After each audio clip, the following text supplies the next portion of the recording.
And how many Marines were dispatched? I mean, say around 700. I'll have to check my... And all their equipment, and they're all going in one day? All their, yeah, everything, so, yeah. And then at that point... They were very good at their job. They got off very efficiently, very quickly, very orderly. That's really interesting. Yeah. And so once they leave the ship, I mean, your mission is then to... Just to patrol the waters. We were assigned a box, in the area. When you say patrolling, I mean, do you have weapon systems on board? No, or I mean, what do you... Our job was just to...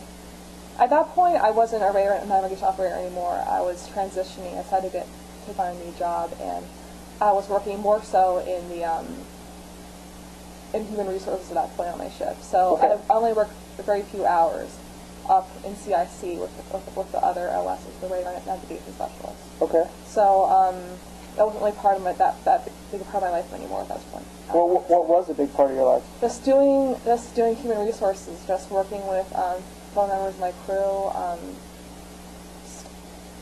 processing their records, making sure that they're getting the correct pay, if they're transitioning in or out of the Navy or on or off the ship. What were consistent problems that you had to fix?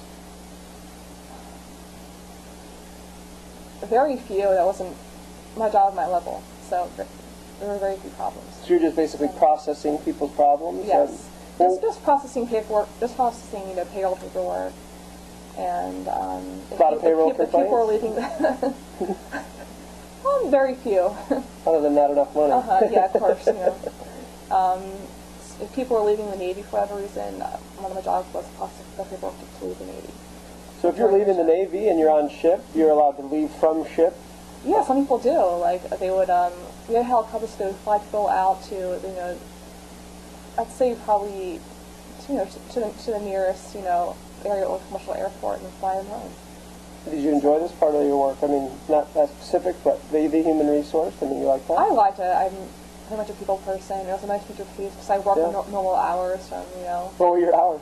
At that point, it was just 7 a.m. to 4 p.m. It was very nice. So I actually got to sleep at this point, so it was very nice. What was your free time? So, for me, they actually had college professors on our ships. Right? So yeah, so I think from Central Texas College. So I took classes a lot. How'd you like that? So it was great. Yeah. Maybe paid for it. All you had to do was buy books. No kidding. So yeah, so we all did a lot of that. That was, we were encouraged to do it by the Navy. Is that how else did people spend their free time? Say a lot of reading, a lot of video gaming, a lot of. What were the most popular video games? I mean, what are these? I didn't. Sure. I assume World of Warcraft. I don't know. I wasn't part of that crowd. Right. Physical activity? I mean, could you go for a run on the ship deck? I mean, what is... a little small list. Most of us avoided that. Yeah. We did have a workout room. It was full of, the normal, lifting machine. Sure. Was there mandated physical training, on the ship? I mean, in terms of your... There is, more so when we're on base. There's very little room to do physical training on ship. How did your laundry services work? That was tough. Basically, the Navy will wash some of your uniforms for you. You would put it all into one big bag of everybody else's, and they'll wash it for you. But for your own personal clothes, you have to take care of that yourself. So you would just go during your off hours to hold the ship, and we have like 4 washers, 4 dryers for over 300 people. So there would be very long lines. Yeah. So in terms of personal clothing, I mean, you obviously have your military uniform, and then did you wear civilian clothing on ship, or was it mostly physical training? When I was working out, I wore civilian clothing. Is that right? Yeah. Other than that, you could not wear civilian clothing on board ship. Okay. Maybe PJs at most, Sure. That's it. So. And how long were you deployed in the Gulf then? I believe we left in, I would say, late May. So you're there from January, actually in the Gulf from January to late May. on our ship, and I think we made a couple stops in Bahrain. We have a base there, and just for some R&R, just to relax. And could you see other ships? I mean, when you're on deck? Yeah, sometimes, certainly. Other naval ships, other coalition ships. Right. Local shipping too. Was there was there any tense points or any points of, when you're in the Gulf? I mean, you're headed, March 2003 and on to the spring. I mean, was there any moments in which you were on alert, or there was? Right before the initial part of the war, I noticed a lot of people on the ship were very anxious. Some people carried around their gas masks with them at all times, and that based on no official recognition, just because of rumor, and people feeling haywire. Yeah, we were very alert. We did a lot of drills. Yeah. What would a drill consist of? Just general quarters. They would invent some kind of geopolitical scenario, and we would just practice what would follow in case this situation happened or this situation happened. And what was your specific job? You go here, and so everyone had a specific duty. What was yours? Usually, I'll go to the CIC or to the bridge, and just take over one of the radar screens and monitor local shipping in the area. Interesting. So. But other than that, I mean, in terms of interaction with enemy forces or no, not at all. No. You were ways off into the coast or into the Gulf? Yes, and I don't think I remember that Iraq had any Navy to speak of at that point. So that was never really an issue for us. Yeah. So.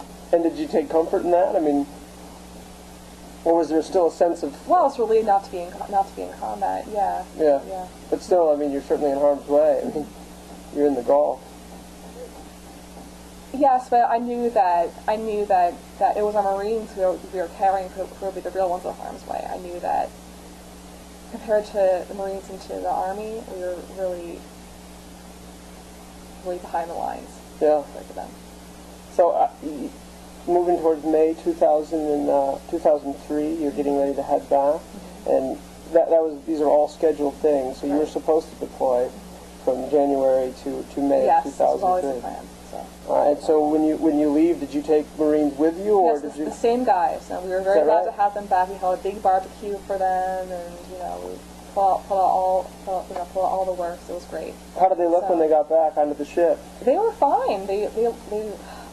Again, we had too much interaction, but actually right after then, they all wanted to talk. They all wanted to tell about I remember one of them handed me I think a $10 Iraqi dollar with Saddam Hussein. It's like, here, take this.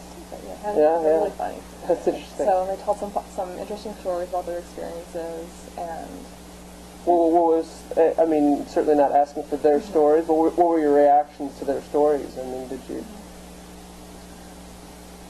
I found it fascinating. Until then, I never really knew anybody who was actively involved in combat who would talk to me about it. Yeah. So I found it interesting. I think I felt a little bit of guilt because, I was so safe on the ship while they were out there in harm's way. I think I felt grateful because I was living in very interesting times in a very interesting place, and I got to be part of it, and I got to experience very interesting things at that point in my life. Yeah. So I was trying to soak it all in. Yeah, that's interesting. And why do you think that there was, I mean, you just had one interaction in terms of a barbecue and get together? We would all talk maybe on the mess decks, or, if I was just taking a fresh air break, on the deck. Just a little bit of chatting here and there, but that's basically it. And then you guys left the Gulf? Left the Gulf, and we headed to Australia. And just for a Liberty Port, just for a nice vacation. We were there for 5 days, and that was a lot of steam. Had a great How long time. does it take to get from the Gulf to Australia? Ballpark. It took us a while. This was back in 2003, so I'd say about 2 weeks. 2 weeks for a 5-day vacation? And we crossed, we crossed the equator, and then you go through a ceremony called crossing the line. It's kind of a rite of passage for people who are on their first deployment. It's kind of like what's it called when sororities and fraternities have that week of initiation? It's a lot like that. Okay. So there's a lot of practical jokes, a lot of weird rituals. It's a lot of fun. It's great. Quote an example. I mean, we would have people who never crossed the equator. We call them polywogs. Okay. And we would just have them do ridiculous tasks, or have them do push-ups, or wear funny clothes, or just Yeah. There's no alcohol served on ships, right? Generally, no, but think there was some kind of rule that if your ship was out at sea for, was it 40 or 60 days,